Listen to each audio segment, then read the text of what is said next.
Hello guys, स्वागत है आप सभी का एक बार फिर से हमारे YouTube platform the physics game पर।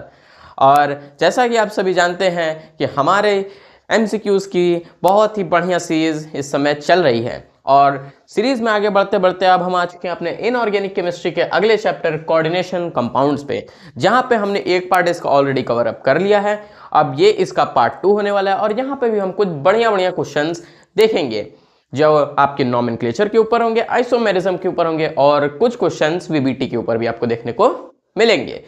तो वीडियो को लाइक कर दीजिएगा, सब शेयर कर दीजिएगा और बिना किसी टाइम वेस्ट के हम चलते हैं अपने इन क्वेश्चंस की तरफ। ठीक है, तो पहला क्वेश्चन यहाँ पे आपका क्या दिया हुआ है, if the complex ion is an ion, name of the metal ends with suffix 8 okay for cationic complexes ions.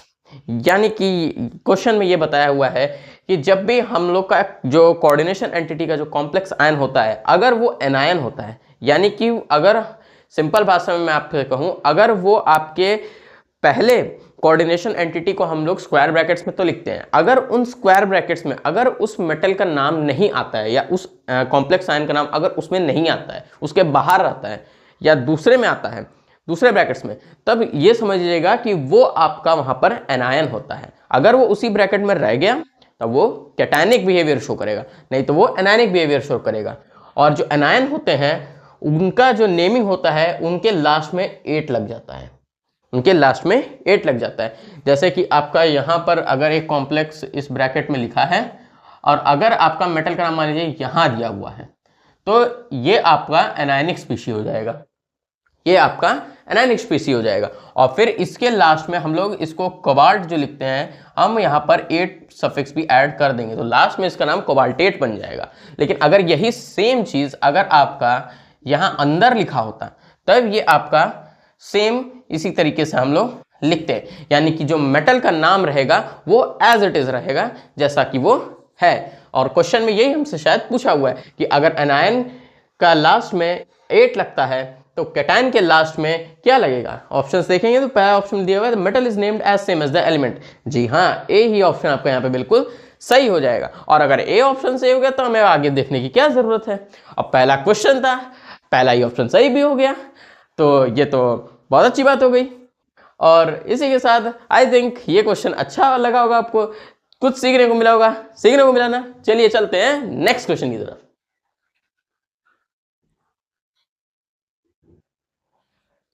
तो अब आ चुके हैं हम अपने नेक्स्ट क्वेश्चन की तरफ। क्वेश्चन नंबर 2 में हमारा यहाँ पे क्या पूछ रहा है, write the formula for coordination compound named as tris ethane 1,2 diamine और कोबाल्ट 3। अगर आपको ये दिख नहीं रहा तो ये यहाँ पे 3 दिया हुआ है, कोबाल्ट 3 सल्फेट। यानी कि हमें यहाँ पर ये जो लंबा सा कोऑर्डिनेशन कंपाउंड का नाम लिखा हुआ है उसके बेसिस पे हमें यहाँ पर इसकी नेम फॉर्मूला इसका लिखना है। यानी कि यहाँ पे पूरा नाम देखिए क्या दिया हुआ है, tris ethane 1,2 diamine, ethane 1,2 diamine, ethane 1,2 diamine, cobalt 3 sulphate, cobalt 3 sulphate, cobalt 3 sulphate. इसका हमें यहाँ पर फॉर्मूला यहाँ पे लिखना है। अब अगर आपने एनसीईआरटी पढ़ी होगी तो वहाँ पर आपको फॉर्मूला लिखने के और इन फॉर्मूला के बेसिस पे नेम करने के बहुत सारे रूल्स आपको वहाँ पे दिए होंगे। उम्मीद है आपको वो सब रूल्स पता होंगे, और रूल्स पता नहीं होंगे तो एक बार उनको देख लीजिए, उसके बाद क्वेश्चंस को सॉल्व करिए, क्योंकि बिना उन रूल्स को पढ़े आप इन सब क्वेश्चंस को आप फॉलो या इसको सॉल्व नहीं कर सकते हैं। ठीक है, तो उम्मीद है आप उसको जब देख लेंगे उसके बाद ही आप इधर देख रहे होंगे। ठीक है, तो आइए देखते हैं इसका हम लोग कैसे लिखेंगे फॉर्मूला। ठीक है, तो देखिए सबसे पहले तो यहाँ पे देखिए सल्फेट लिखा हुआ है, यानी कि ये आपकी एनायनिक स्पीशी है। ठीक है, और 8 दिया हुआ है। और सल्फेट को हम लोग कैसे शॉर्ट फॉर्म में लिखते हैं, SO4 2-। ये आपका सल्फेट लिखने का तरीका होता है। ठीक है, अब यहाँ पे कॉम्प्लेक्सेस देख लीजिए। अब कहाँ से आपको SO4 2- आपको यहाँ से देखने को मिल जाएगा। आई थिंक सिर्फ एक ही ऑप्शन ऐसा दिख रहा है जहाँ पे आपको SO4 2- देखने को मिलेगा, क्योंकि इन दोनों में इंटरचेंजिंग होती है। यानी कि ये जो 3 रहेगा वो इधर आ जाएगा, ये इसके पास चला जाएगा और ये इसका यहाँ पे पावर बन जाएगा।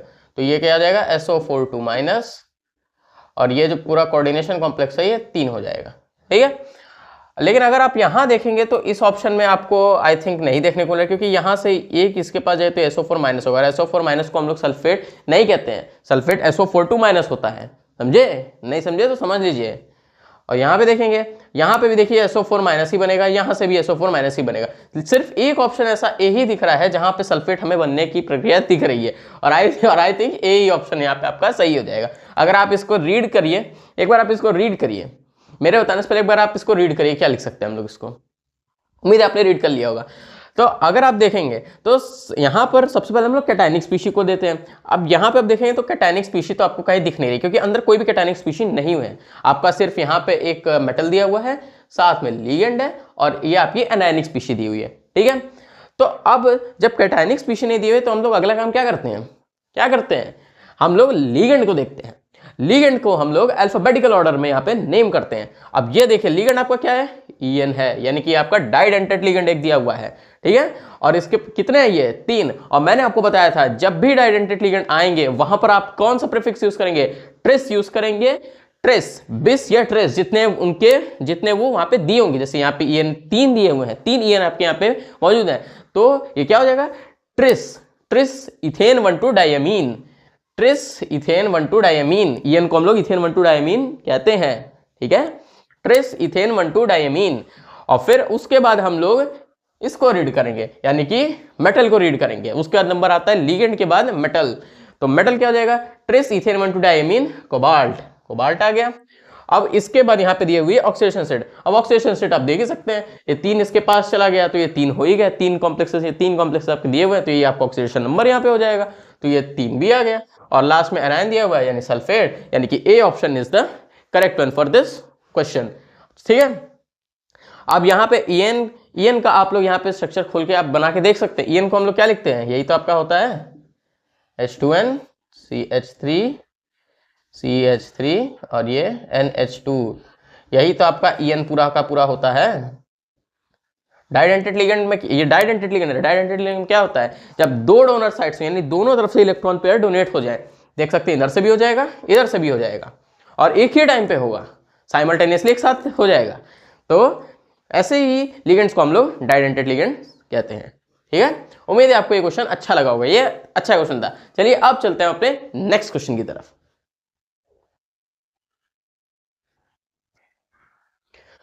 तो अब आ चुके हैं हम अपने नेक्स्ट क्वेश्चन, क्वेश्चन नंबर 3 की तरफ। क्वेश्चन नंबर 3 में क्या दिया हुआ है कि which among the following will be named as dibromide of bis ethylene diamine chromium 3 bromide.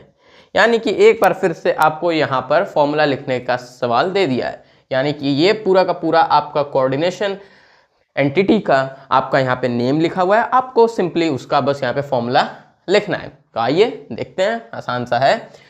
तो यहाँ पे देखिए सबसे पहले यहाँ पकड़िए क्या दिया हुआ है, बिस दिया हुआ है, क्योंकि यहाँ पे डाइडेंटेट लिगेंड है तो EN तो आपका नेसेसरी होगा, और EN आपका यहाँ पे क्या हो, कितना हो जाएगा, 2 होगा। क्यों 2 होगा, क्योंकि बिस प्रीफिक्स यूज तब होता है जब आपके 2 लिगेंड्स वहाँ पे प्रेजेंट होते हैं, डाइडेंटेट लिगेंड्स।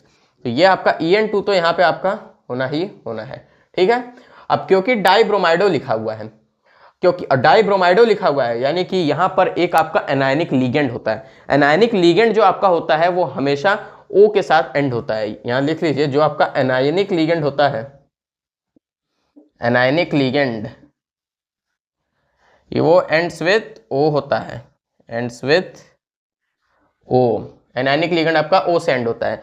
जब और कैटायनिक में क्या होता है, ये आप मुझे कमेंट आउट करके जरूर बताइएगा, ठीक है। आप लोग कमेंट नहीं करते हैं, कमेंट करके भी एक बार देखिए कैटायनिक लिगेंड किससे एंड होता है। I want this answer in comments, okay. तो यहां पर क्योंकि अब ये O से एंड हो रहा है और डाई है, यानी कि 2 ब्रोमीन आपके दिए हुए हैं, और क्योंकि एनायनिक लिगेंड है तो हमेशा इसके बाद लिखिए, क्योंकि ये पहला लिगेंड है, तो यहाँ पे ये हो जाएगा, ठीक है। अब इसको पहले हम लोग स्फीयर में बंद कर लेते हैं, और यहाँ पे आपको मेटल क्या देखने को मिलेगा, क्रोमियम देखने को मिलेगा। तो क्रोमियम आपका यहाँ पे मेटल हो जाएगा, ठीक। अब ब्रोमाइड दिया हुआ है, यानी कि बाहर आपका यहाँ पे Br हो जाएगा। तो ये आपका यहाँ पर कोऑर्डिनेशन एंटिटी का पूरा नाम आपका ये देखने को मिलेगा। अब ऑप्शंस में देख लीजिए कहाँ दिया हुआ है, same to same. I think B option में आपका दिया हुआ है, तो बी यहाँ पे आपका बिल्कुल करेक्ट हो जाएगा। उम्मीद है आपको क्वेश्चन अच्छा लगा। चलिए चलते हैं नेक्स्ट क्वेश्चन की तरफ।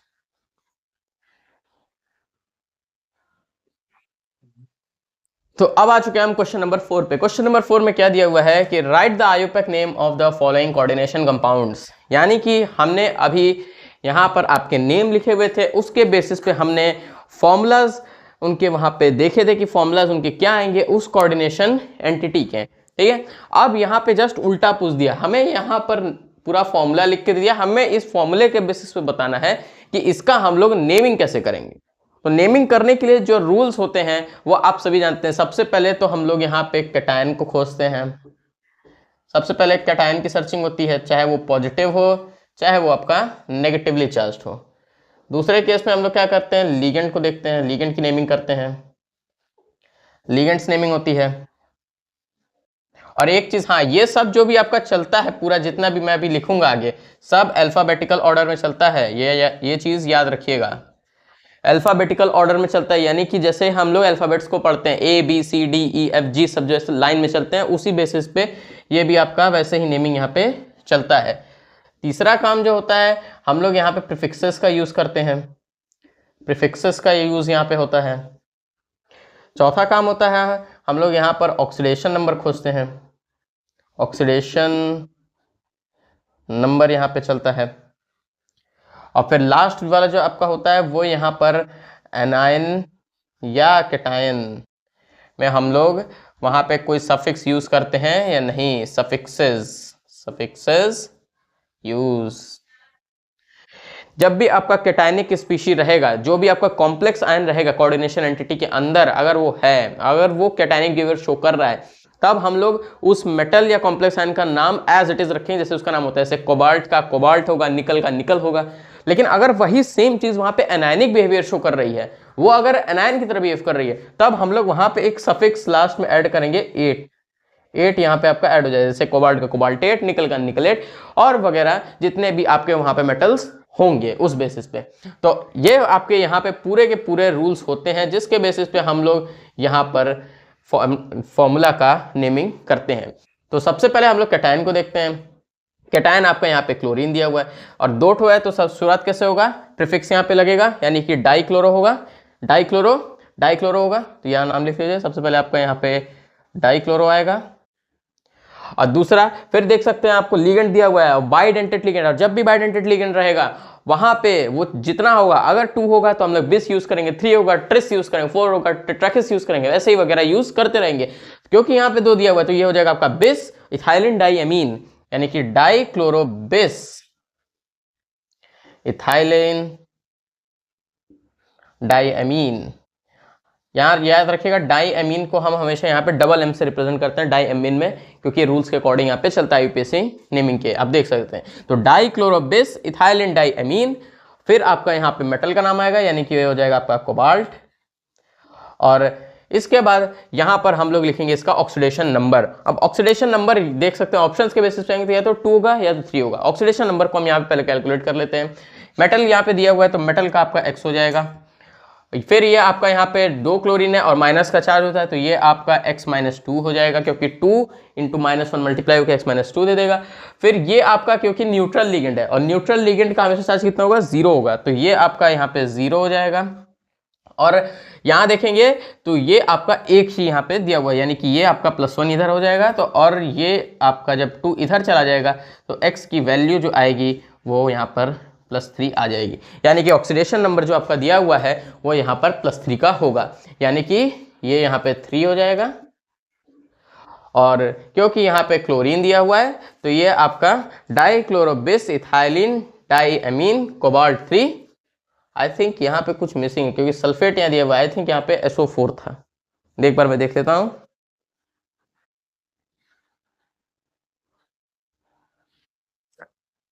यहाँ पे शायद ये सल्फेट यहाँ पर आपका गलत लिखा हुआ है, ये सल्फेट यहाँ पे नहीं होगा, ये आपका यहाँ पे क्लोराइड होगा, क्योंकि ऑप्शन वैसे यहाँ पे ऑप्शंस लिखने में थोड़ी सी मिस्टेक हो गई है, उसको अवॉइड कर सकते हैं।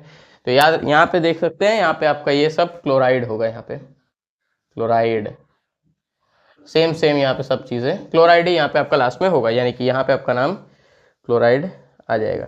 तो पूरा नाम क्या होगा इस कंपाउंड का, डाइक्लोरोबिस ethylene diamine cobalt 3 chloride, sulphate नहीं, वो गलती से लिख गया था। तो देख लीजिए यहाँ पे आपको ऐसा नाम देखने को मिल जाए, वही आपको यहाँ पे सही होगा। तो देख लीजिए dichlorobis ethylene diamine cobalt 3 chloride, C option यहाँ पे आपका बिल्कुल सही हो जाएगा। तो C is the correct option for this question. उम्मीद है आपको क्वेश्चन अच्छा लगा होगा। चलिए चलते हैं अपने नेक्स्ट क्वेश्चन की तरफ।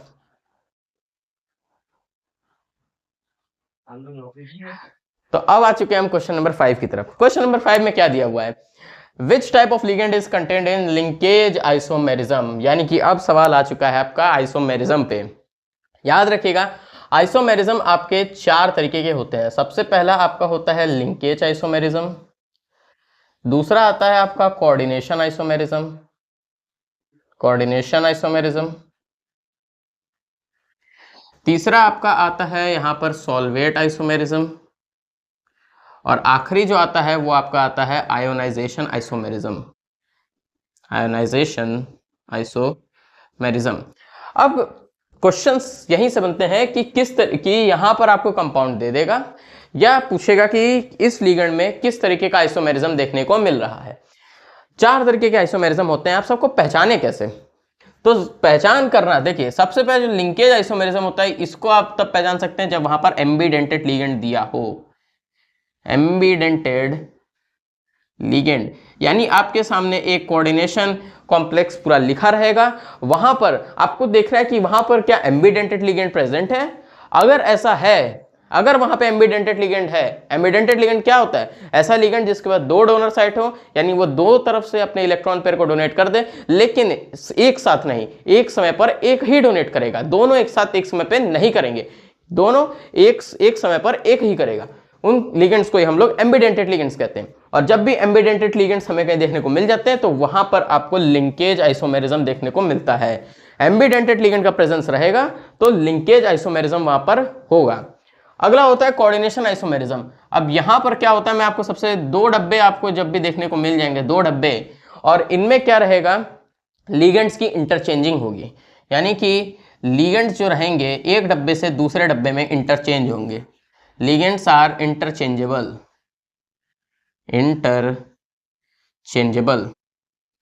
यानी कि यहां पर आपका कुछ लिगेंड दिया रहेगा, यहां पे कुछ लिगेंड दिया रहेगा, L1 L2 से मैं इसको रिप्रेजेंट कर रहा हूं, तो इनमें क्या होगा, ये जो L2 रहेगा वो इस डब्बे में आ जाएगा और जो L1 रहेगा वो इस डब्बे में आ जाएगा। यानी लिगेंड्स की जब इंटरचेंजिंग होगी 2 डब्बों के बीच में, 2 डब्बे जब भी रहेंगे तो वहां पे समझ लीजिएगा कि वो कोऑर्डिनेशन आइसोमेरिज्म ही शो करेगा।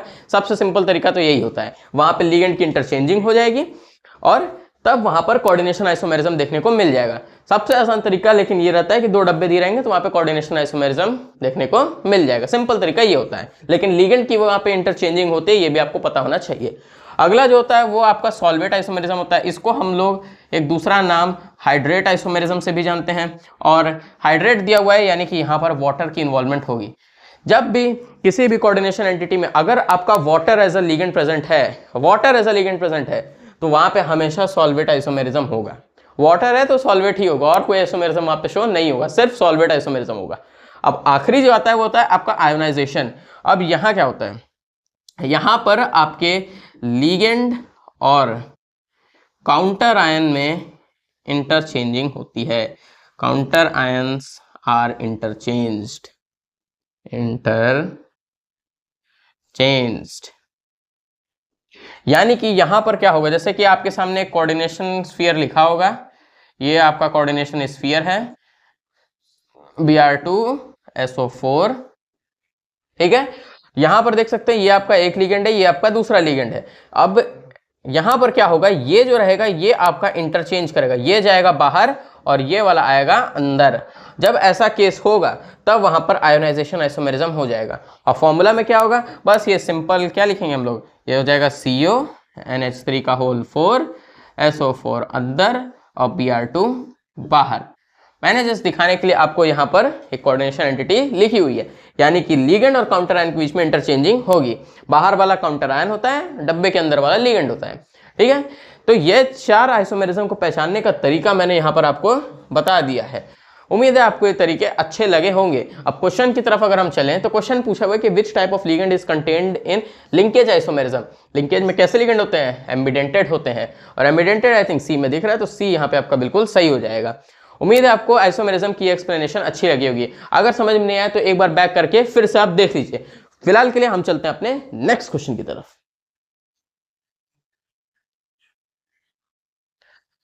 अब आ चुके हैं हम अपने क्वेश्चन नंबर 6 की तरफ। क्वेश्चन नंबर 6 में क्या दिया हुआ है, द कॉम्प्लेक्सेस, यानी कि यहां पर आपके सामने इतने सारे कॉम्प्लेक्सेस लिखे हुए हैं, हमें बताना है कि are the examples of this type of isomerism, यानी कि आइसोमेरिज्म पे ही सवाल है।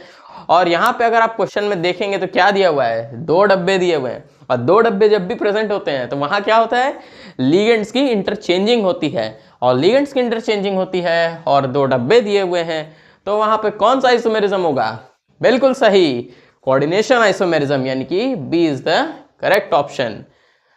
चलिए चलते हैं नेक्स्ट क्वेश्चन की तरफ।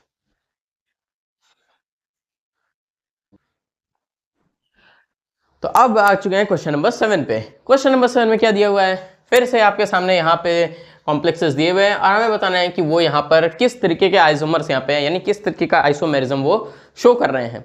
देखिए ध्यान से क्वेश्चन को, कौन तरीके का आइसोमर है, उम्मीद है आपने यहाँ पे सोच लिया होगा पॉज करके।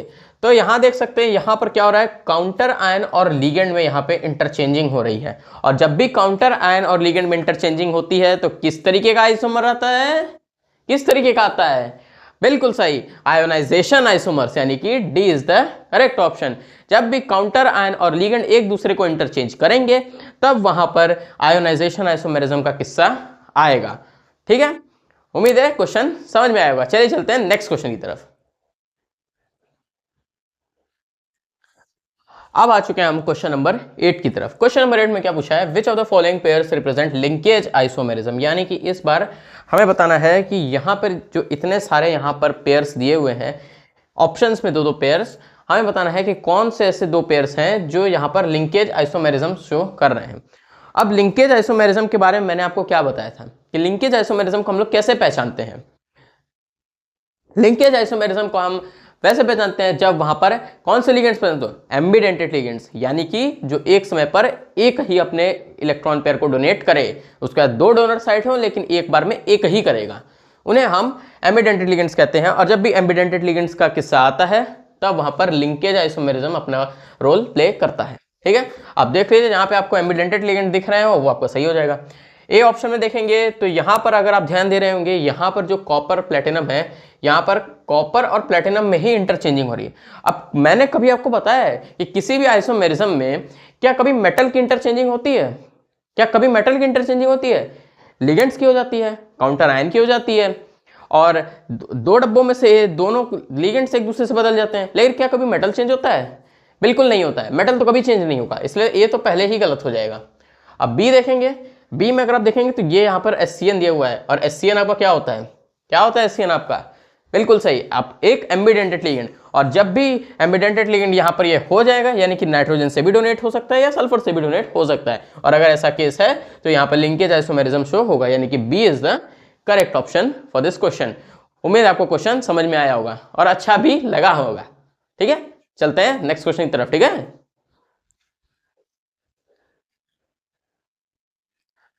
अब आ चुके हैं हम अपने क्वेश्चन नंबर 9 की तरफ। क्वेश्चन नंबर 9 में क्या पूछा हुआ है, the type of isomerism shown by the complex, यानी कि यहाँ पे आपके सामने एक कॉम्प्लेक्स दिया हुआ है, हमें बताना है कि किस तरीके का आइसोमेरिज्म देखने को यहाँ पे मिलेगा। ठीक है, अब अगर आप ध्यान से देख रहे होंगे तो यहाँ पर आपको एक और डब्बा नहीं दिख रहा है, यानी कि एक ही डब्बे में सब दिया हुआ है, यानी कि यहाँ पर कोऑर्डिनेशन आइसोमेरिज्म तो आपका नहीं होगा, यानी कि बी आपका यहाँ पे पहले गलत हो जाएगा। फिर आयोनाइजेशन दिया हुआ है, लेकिन आयोनाइजेशन देने के लिए क्या चाहिए कि वहां पर काउंटर आयन वहां पे बाहर मौजूद हो, वो भी यहाँ पे नहीं है, यानी कि ये भी गलत हो गया। अब सी और डी बचा हुआ है, और यहाँ पर देखेंगे लिंकेज आइसोमेरिज्म भी देखने को नहीं मिलेगा, क्योंकि यहाँ पर आपको कोई भी एम्बिडेंटेड लिगेंड देखने को नहीं मिल रहा है, एम्बिडेंटेड नॉट प्रेजेंट, यानी कि एम्बिडेंटेड नहीं है, तो लिंकेज भी नहीं होगा। अब खाली एक सी ज्योमेट्रिकल आइसोमेरिज्म बच रहा है। तो जैसा आप कहेंगे कि सर आपने तो बताया ही नहीं ये ज्योमेट्रिकल आइसोमेरिज्म क्या होता है, आपने तो हमें आयोनाइजेशन, कोऑर्डिनेशन, लिंकेज और सॉल्वेट पढ़ाया है, अब ये ज्योमेट्रिकल क्या होता है। तो मैंने अभी आपको जो 4 आइसोमेरिज्म के बारे में बताए थे वो सभी आपके स्ट्रक्चरल आइसोमेरिज्म के अंडर में आते हैं, वो सभी आपके स्ट्रक्चरल आइसोमर्स होते हैं, जितने आइसोमेरिज्म में आते हैं, जो भी मैंने 4 आपको बताए हैं, चाहे आपका आयोनाइजेशन हो, चाहे कोऑर्डिनेशन हो, चाहे लिंकेज हो, और चाहे एक सॉल्वेट जो मैंने आपको बताया जहाँ पे वाटर होता है, ये सभी आपके इन सभी में मिलकर आते हैं स्ट्रक्चरल में। लेकिन इनके अलावा दो और तरीके के आइसोमेरिज्म हमें देखने को मिलते हैं, जिसमें से एक होता है आपका यहाँ पर ज्योमेट्रिकल आइसोमेरिज्म, ज्योमेट्रिकल, और एक होता है आपका ऑप्टिकल आइसोमेरिज्म। ये दो तरीके के और आइसोमेरिज्म होते हैं, और ये स्टीरियो आइसोमर्स होते हैं, यानी कि स्टीरियो आइसोमर्स, यानी कि इनमें स्ट्रक्चर्स यहाँ पे नहीं बनते। यहाँ पर क्या होता है, यहाँ पर आपके मिरर इमेजेस बनते हैं, या आपके MAB टाइप के कंपाउंड बनते हैं। अब MAB क्या होता है? MAB का मतलब कि जैसे एक आपका मेटल हो गया और इससे जुड़े दो लिगेंड A और B हो गए।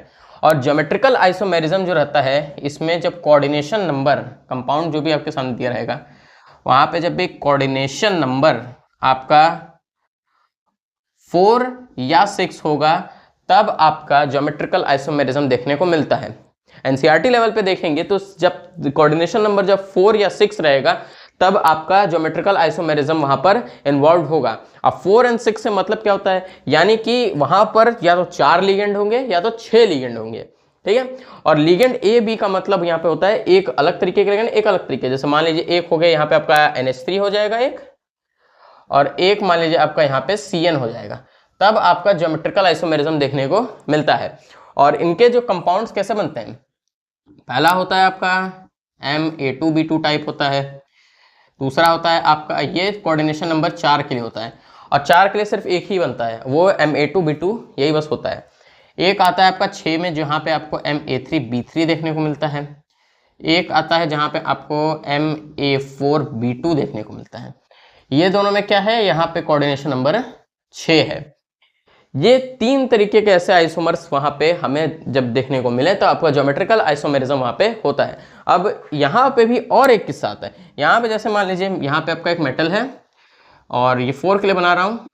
अगर जस्ट बगल बगल में आपके दो लिगेंड हों, यानी कि यहाँ पे मान लीजिए NH3 हो और इसके बगल में भी NH3 हो, अगर ऐसा किस्सा आपको देखने को मिल जाता है, यानी कि दो NH3 अगर बगल बगल में होते हैं, दो NH3 जब बगल बगल में होंगे, तो वहां पे क्या देखने को मिलेगा, वहां पे आपको सिस स्ट्रक्चर देखने को मिलेगा।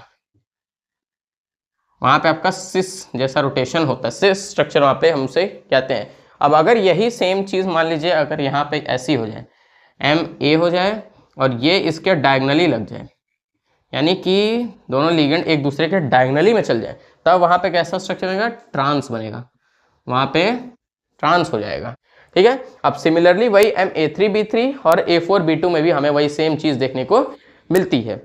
अगर बगल बगल में जब भी लिगेंड रहेंगे, तब वहां पे सिस होगा, अगर अलग अलग रहेंगे यानी कि डायगनली लगे रहेंगे, तब वहां पे ट्रांस होगा, ठीक है। अब एक बचता है आपका ऑप्टिकल आइसोमेरिज्म। ऑप्टिकल में क्या होता है, जो सुपर इम्पोज एक दूसरे को ना कर सकें, super impose, imposing not possible, not possible.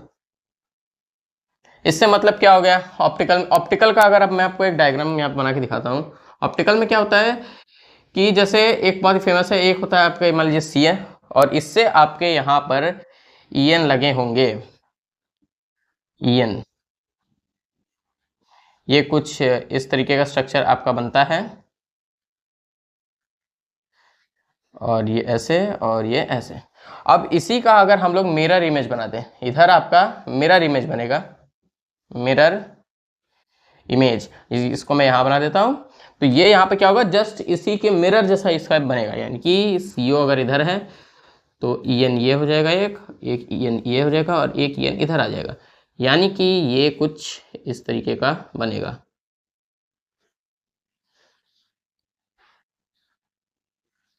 तो इस तरीके का कुछ स्ट्रक्चर हमें ऑप्टिकल आइसोमेरिज्म में देखने को मिलता है। यही पूरा कहानी आपका घूम फिर कर इस पे आता है। ज्योमेट्रिकल के लिए हमें ऐसे देखने को मिलते हैं, ज्योमेट्रिकल के लिए ये तरीके के MA2B2, MA3B3 एंड MA4B2।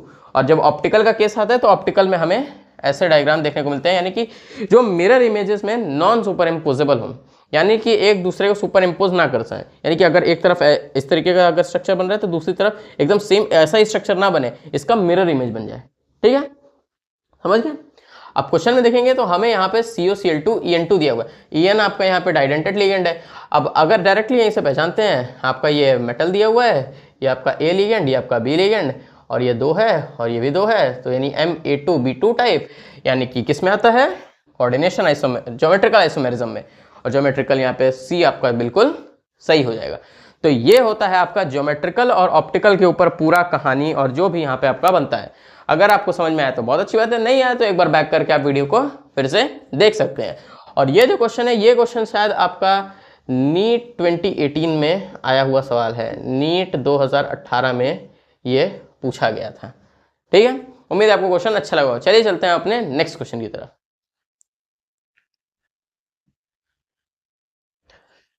तो अब आ चुके हैं हम अपने इस वीडियो के लास्ट क्वेश्चन की तरफ, और लास्ट क्वेश्चन में क्या दिया हुआ है कि which type of isomerism is associated with the following complex ions. यानी तीन तरीके के यहाँ पे आपको कॉम्प्लेक्स आयंस दिए हुए हैं, 1, 2 एंड 3।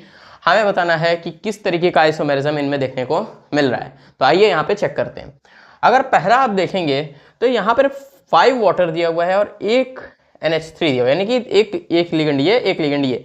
अब क्या कभी ऐसे तरीके का कॉम्प्लेक्स, अब मैंने आपको भी बताया, कभी Ma5B1 का क्या कभी कोई कॉम्प्लेक्स बनता है ऐसा कि एक लिगेंड 5 हो और दूसरा लिगेंड एक ही हो? क्या ऐसा होता है कि एक तरीके का 5 लिगेंड हो और दूसरे तरीके का एक ही लिगेंड हो? Ma5B1 का क्या कभी कोई ऐसा स्ट्रक्चर बनता है, या NCERT में कहीं दिया, या कहीं भी कहीं होता है? बिल्कुल नहीं। यानी कि पहले में तो क्या है कि यहाँ पे किसी भी तरीके का आइसोमेरिज्म ही शो नहीं करेगा, सिर्फ एक आइसोमेरिज्म यहाँ शो हो सकता है, वो है आपका यहाँ पे सॉल्वेट आइसोमेरिज्म, क्योंकि यहाँ पर वाटर इन्वॉल्व है, और वाटर इन्वॉल्व होने की वजह से यहाँ से सॉल्वेट आइसोमेरिज्म तो देखने को मिल जाएगा। ठीक है, अब अगर यहाँ देखें 2 में, तो यहाँ पर Ma4B2 टाइप का यहाँ पर बन रहा है। अगर आप ध्यान दे तो ये देखिए मेटल है, ये एक लिगेंड है जो 4 है और दूसरा लिगेंड 2 है, यानी कि Ma4B2 टाइप का क्या आपका कोई कोऑर्डिनेशन एंटिटी में कोई आइसोमेरिज्म मिलता है? बिल्कुल मिलता है। कोऑर्डिनेशन नंबर 6 के साथ हमें यहाँ पर ज्योमेट्रिकल आइसोमेरिज्म देखने को मिल जाता है, ज्योमेट्रिकल आइसोमेरिज्म देखने को मिल जाता है। अगला देखते हैं, अगले में भी आपका यहाँ देखेंगे तो Ma3B3, यानी Ma3B3, यहाँ पे भी कोऑर्डिनेशन नंबर आपका 6 है और यहाँ पे भी आपको ज्योमेट्रिकल आइसोमेरिज्म देखने को मिल जाएगा। यानी कि 2 और 3 में आपका ज्योमेट्रिकल आइसोमेरिज्म है और यहाँ पर आपका सॉल्वेट आइसोमेरिज्म होगा। ठीक है, अब ऑप्शंस को हम लोग यहाँ पे चेक करते हैं। पहला ऑप्शन क्या है, 1, 2 एंड 3 आर ज्योमेट्रिकल आइसोमर्स। ना, पहले में आपका किसी तरीके का ज्योमेट्रिकल आइसोमेरिज्म वहाँ पे बन ही नहीं रहा है, तो वो कैसे ज्योमेट्रिकल आइसोमर्स हो जाएगा? ये खाली सॉल्वेट आइसोमेरिज्म बस कंडीशन में शो कर सकता है और कुछ नहीं। अगला ऑप्शन है 2 और 3 आर सॉल्वेट आइसोमर्स। ये ऑप्शन आपका सही जरूर होता, लेकिन अगर यहाँ पर 1 भी दिया होता, क्योंकि तीनों में ही वाटर इन्वॉल्व है, और अगर तीनों में वाटर इन्वॉल्व है तो तीनों के तीनों ही सॉल्वेट आइसोमेरिज्म भी शो करेंगे। क्यों नहीं करेंगे? जरूर शो करेंगे। लेकिन यहाँ पे सिर्फ 2 और 3 पूछा है, 1 तो दिया नहीं है, यानी कि बी भी आपका गलत है। अब सी देखते हैं, 2 और 3 आर ज्योमेट्रिकल आइसोमर्स। हाँ, ये बात तो सही इसने बोली, क्योंकि 2 और 3 दोनों में ही आपका Ma4B2 और एक में Ma3B3, यानी कोऑर्डिनेशन नंबर 6 के साथ आपको ज्योमेट्रिकल आइसोमेरिज्म देखने को वहां पर मिल रहा है, यानी कि सी तो आपका यहाँ पे सही हो जाएगा। अब डी भी एक बार चेक कर लेते हैं, 1 और 3 आर ज्योमेट्रिकल। ना, 1 में ज्योमेट्रिकल आइसोमेरिज्म है ही नहीं, यानी कि ए बी डी आपके गलत है और सी आपका यहाँ पे बिल्कुल सही हो गया है। तो चलिए अब इस वीडियो को हम लोग यहाँ पे एंड करते हैं। वीडियो यहाँ पर खत्म होती है, और जैसा मैंने अभी आपको वीडियो की स्टार्टिंग में बोला था कि हम वीबीटी के भी सवाल करेंगे इस वीडियो में, लेकिन आई थिंक वीडियो काफ़ी लंबी हो जाएगी, तो हम लोग अब वीबीटी और सीएफटी से रिलेटेड जितने भी सवाल होंगे उसको हम अपने नेक्स्ट वीडियो में आप कवर अप करेंगे। आज जितने भी क्वेश्चंस मैंने आपको कराए हैं, चाहे वो नोमेनक्लेचर पे हो, चाहे वो आपका आइसोमेरिज्म पे हो, नोमेनक्लेचर प्लस आइसोमेरिज्म के आई थिंक मैक्सिमम क्वेश्चंस आज हमने सॉल्व किए हैं। तो आप इन क्वेश्चंस को अच्छे से देख लीजिएगा, और जितने भी एक्स्ट्रा क्वेश्चंस होते हैं सब आप खुद से भी सॉल्व करने की कोशिश कीजिएगा। मैंने आपको जितने भी तरीके बताए हैं सब देखकर आप अपने से भी और ज़्यादा क्वेश्चंस की प्रैक्टिस करिए, क्योंकि जितना ज़्यादा आप प्रैक्टिस करेंगे उतना बढ़िया आप परफॉर्म करेंगे, और जितना बढ़िया परफॉर्म करेंगे उतना बढ़िया आपका नंबर आएगा, और उतनी बढ़िया यूनिवर्सिटी में आपका सिलेक्शन हो जाएगा। ठीक है, तो अब बिना किसी टाइम वेस्ट के इस वीडियो को हम लोग एंड करते हैं। मिलेंगे हम अपने नेक्स्ट वीडियो में, जहां पर हम लोग इसी चैप्टर का पार्ट 3 करेंगे वीबीटी सीएफटी से रिलेटेड। तो चलिए मिलते हैं, तब तक के लिए टेक केयर, बाय बाय।